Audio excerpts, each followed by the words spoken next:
Reporters for Vice News travel the world, putting a human face to the world's most important stories. There's a solid wall of riot police officers. But now, we introduce you to them. They're doing CPR on one of the casualties here. We don't know if he's going to make it. This is Field Notes, a show that sits down with our reporters to find out the stories behind their stories and how they got so close to the action. Feeling pretty good about that? In this episode, we meet the team that uncovered how conspiracists turned President Trump's big lie Bad things happen in Philadelphia. into personal and bone-chilling threats directed at election officials from both parties, leading them to leave in droves. Go!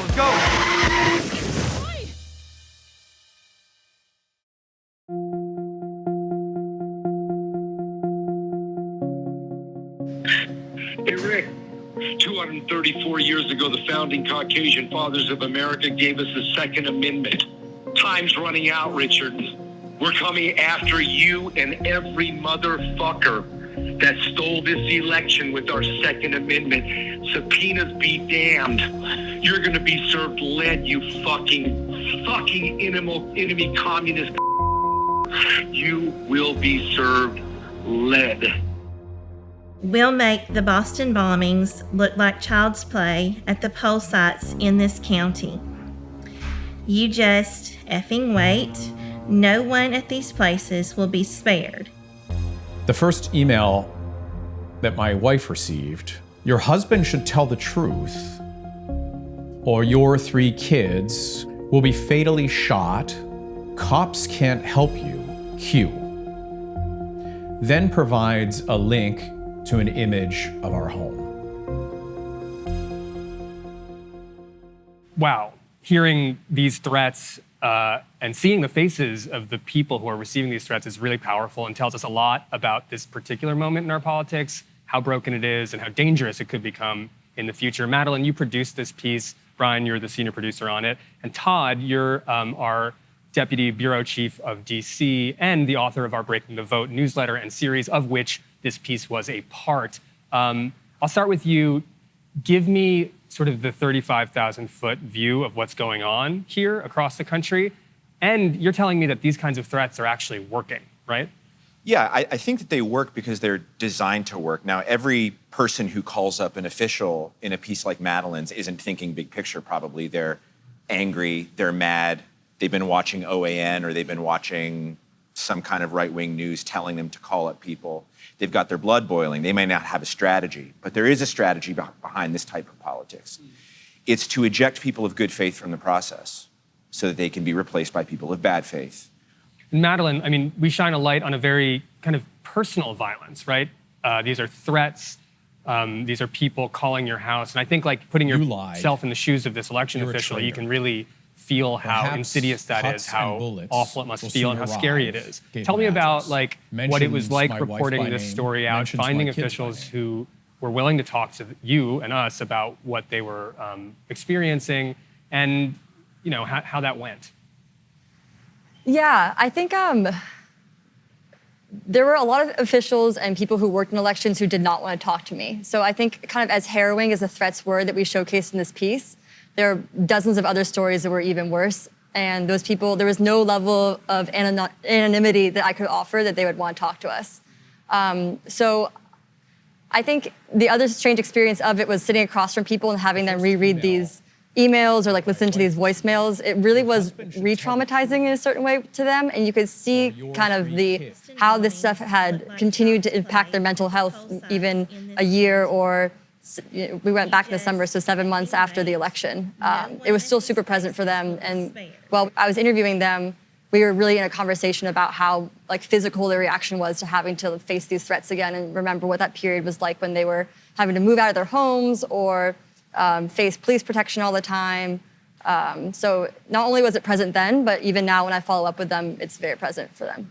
What kind of threats were they getting? I mean, we've heard a couple of them, but like give me the gamut, because yeah, I think something that really took me aback was the range of threats. So, for example, in Fulton County, the county where Atlanta is, election officials there probably got 100 voicemail threats in a month that were threatening death or they're under surveillance and stuff like that. In other places, there are emails, like in Pennsylvania, Philadelphia, Al Schmidt was receiving emails from someone threatening to kill his kids with pictures of his house. And then there are also people who were physically stalked. So I talked to an election official in Detroit who met a stalker outside of her house who was harassing her. You had people who had to move into safe homes, people who were followed when they were driving home from work. So it really was a whole range of threats. It might be worth thinking about what our election system actually looks like, right? Because it's a system, but it's made of people, and it's not necessarily centralized, like from the federal government down. Brian, can you take me through like what, like when an election happens on a national scale, what's the architecture of the people making it happen, and how important are they? Right, so I think every county or precinct in the country will run its own elections, and you have a number of officials in that county or precinct of the type Madeline was speaking about, and they're frankly just referees, the rule hawks, just making sure things are supposed to go the way as intended. How can you cast a ballot? Where to register? When to show up? Where to drop a mail-in ballot? All those kinds of minor things that make up the process. Opening the polls, closing the polls, maintaining the machinery, counting the ballots, recounting them, delivering them where they have to go. All that kind of stuff is done by, in many places in the country, somebody your neighbor, because this is what they do kind of in their off time in some respects. And you might live in a county where it's very small and you know everyone, so this person knows everyone around them. And we've kind of seen it go from your local friendly election worker, like your regular municipal job, to suddenly this target of political invective and all this ire from predominantly one party. And that's, I think, caused a lot of these folks to reassess. And I think this experience is driving a number of those people away to say, why bother? Why I don't need this grief, so let's do something else.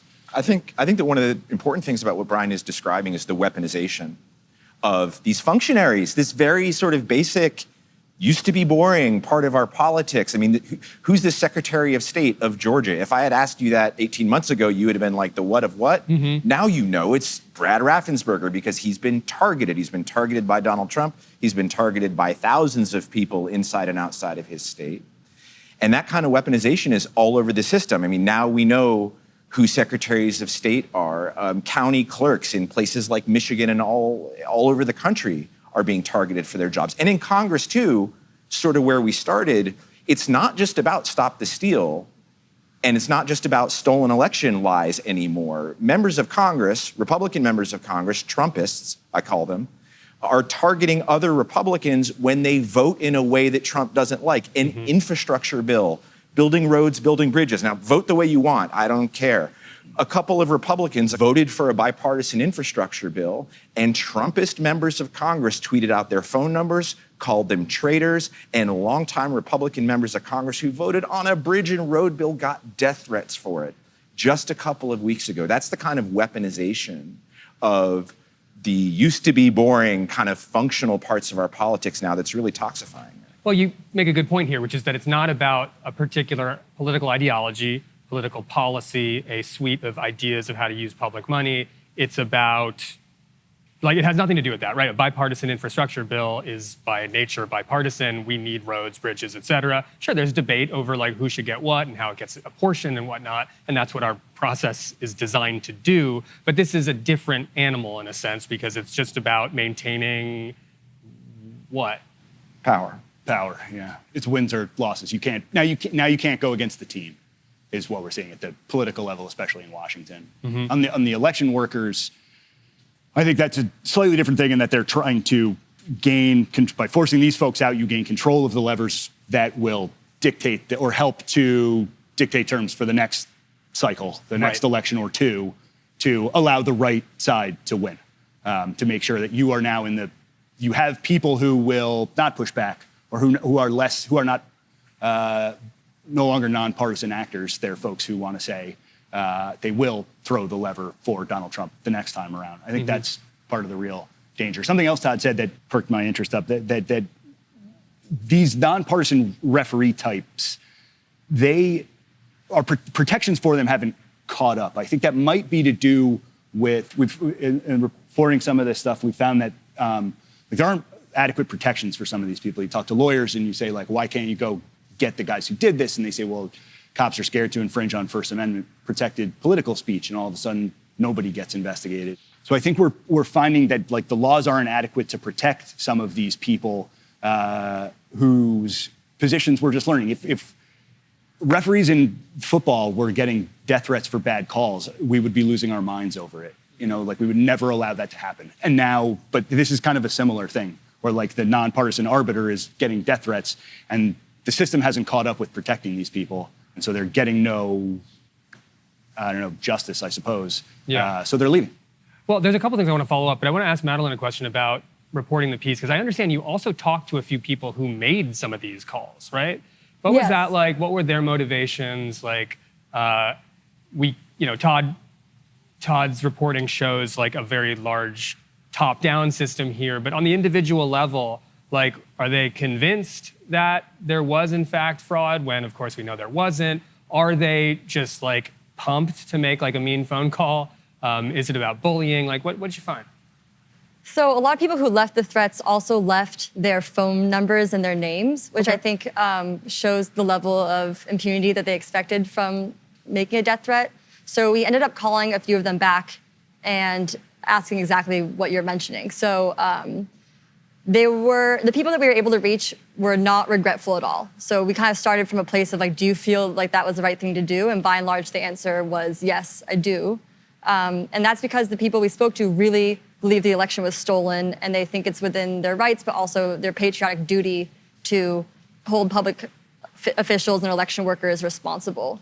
And a lot of them were also pretty clear about where they were getting this messaging from. We spoke to one person who was like, yeah, OAN, they told us to call up this election official, so I called them up, and I'm watching OAN right now. And there was different kind of ways that people were learning about who these election workers were in hotspots, and it looked like the right-wing media apparatus was a big part of that. Now, we can confirm that, like, many of the people who've made these threats to election officials haven't had any repercussions. They're not being charged with anything. There's not, anything, I guess, right? Yeah, so I think out of the hundreds of death threats across the country, there's only been a handful of arrests. There has not been any convictions as far as I know. There was also a weird disconnect because we would call people who made death threats, and what we were after was actually an interview. Like, we really wanted to go meet somebody and kind of hear from them about why they did this. And we were asking to come meet them in person and in conversation with them, and they were so afraid of meeting us. They were like, I really don't want to be on TV because I think it's going to be an issue for me and my family, and I'm very threatened by the idea of that. And our pushback was that, do you think the election workers we talked to probably feel that way? And there was no sense that the people that they were calling were people, maybe. They just, I think, felt like they were screaming into a system that wasn't hearing them. Let's hear from one of the officials that you talked to, Madeline. After a difficult year in 2020 with both the primary and general election, I have decided it's time for me to retire. The extensive election changes just enacted by the Iowa legislators will only make these limitations even worse. I cannot thank the citizens of Scott County enough for their many years of support through my journey in life as Davenport City Council member, a Scott County supervisor, and then the last 14 years as Scott County Auditor and Commissioner of Elections. Sorry. I'm capable of taking quite a bit, but 2020 was a little too much for me and my office, and the criminalization of what might be a mistake just really cemented it for me. So, Brian, she's quitting. Who takes her spot? I think that's the real danger. Everyone in this piece mentions it, is that the fear is she leaves, they leave, they've had enough and quit. Not only do you lose all that institutional knowledge, how to actually do things and do them well, but the fear is that you will be replaced by a partisan hack, someone who can't be trusted to fairly adjudicate an election, just count the ballots accurately, obey all the rules, et cetera, et cetera. I think that's the biggest next fear, is that folks like that will be will leave and be replaced by people with malicious partisan intent. So it's a hollowing out of functioning bureaucracy, really, right? Like a tool of the state to keep it functioning in a good way, and replacing it with a shell. I want to come back to this idea of institutional knowledge, because it's a phrase that kind of means nothing when you just hear it, but having spent so much time with election officials, also in these warehouses, and seeing how important their jobs are, like what institutional knowledge means is that if these people who are in Atlanta or Philadelphia or these big blue cities leave these jobs, like they can't find people to take these jobs. They're having an unprecedented exodus of people who are working in the most important, or the largest at least, counties in the US, and they can't find people to come back in and do this work. So like I'm remembering during the election how it seemed like, you know, overnight the ballots shifted and Biden was winning and everyone was like the election's stolen. If you don't have someone who's running an election, imagine that had lasted a week. Imagine there actually was evidence of voter tampering or voter fraud, and how much that's going to affect people's confidence in the voting system. Like, I think there is a huge risk of scary people coming in or people who have partisan interests coming in to take these jobs, but there's also a huge risk in that if this process is done poorly, it's going to breed a lot more cynicism and a lot more distrust in a system that then, you know, builds more conspiracy, and then more death threats happen. And we've done a lot of reporting on voter suppression as it exists in like legislation and other practices, but this is like a different level where it's not about preventing people from actually casting a ballot, but kind of like putting an apparatus in place to make sure putting an apparatus in place to control whose vote gets counted, right? Whose vote is like, oh, that's a real vote. No question. And while all of this is going on, by the way, if you're tempted to think that we're sort of seeing phantoms and scare ghosts in this whole thing, we're really not. I mean, Steve Bannon, who is one of the chief architects of Donald Trump's political posture, even post-office, has been very, very clear and very explicit. He goes on his War Room podcast and he says to his millions of listeners, we have to take over this system. This is how we do it. We have to run in local elections. I want to see school boards. I want to see county clerk. I want to see comptroller of Washington County. I'm making that up. At all levels, we have to run and we have to take it over. Now that's, in a sense, legitimate politics. Yeah. That's a guy who's saying, everybody get out and participate and run. But there's no way around the fact that it is paired with this overarching green lighting of violence and authoritarianism, and paired with the idea that something has been stolen from you. The most precious thing that you have, if you're a patriotic American, your election. It's the way we do politics now, and it will get results. We don't like to throw this word around because it's really toxic, but there is a word for what this is. It's a version of fascism. And Donald Trump's not a Nazi. Not all fascism is Nazism. But the green lighting of violence to gain your political ends, whether it's on an individual level, some local election official, or your lieutenant governor, or a member of Congress, or the former president of the United States telling people this is the way to go to get what you want, that is a marquee feature of fascism. I have like a step back question, which is like, politics isn't pinochle, right? Like it's always been rough and tumble. Pinochle is good one. one. Yeah. It has stakes, and every side has always tried to pull as many levers as possible. Try to push the envelope of gamesmanship as much as you can so that you win. If you're not cheating, you're not competing. You know, that old adage. It's easy for us to sit around here and be like, this is crazy and awful and this is terrible. But I think, you know, if I believed in many of the ideas that the Republican Party hopes to achieve from a policy level, I might say, like, guys, like, this is called winning. What's wrong? I would only just say that we need to have somebody who could be trusted to say, count the ballots and not say one for you, two for you, one for you, two for you. And just, even when that's only one and one, like one is actually going in each box. Yeah. We need somebody to be a fair arbiter of the system, of at least the counting at like most fundamental level. Somebody needs to fairly count that stuff. And well, but then if I'm going to be the devil's advocate here, but the framers weren't like, we need that. The framers were like, we need to have, individual local control because that's the best way of decentralizing to, guard against tyranny. So it's like we're saying— To sound like a politician, I'll just say that we're in pursuit of a more perfect system. And it's a slow and painful process. But Yeah. ideally, we need to have somebody who can be trusted to count the ballots and count them fairly, so that when you lose, you know that you've lost, and when I lose, I know I've lost. Something that Brian and I were talking about today, and that I used to report out of Eastern Europe and was looking a lot at the way that Russian state propaganda works.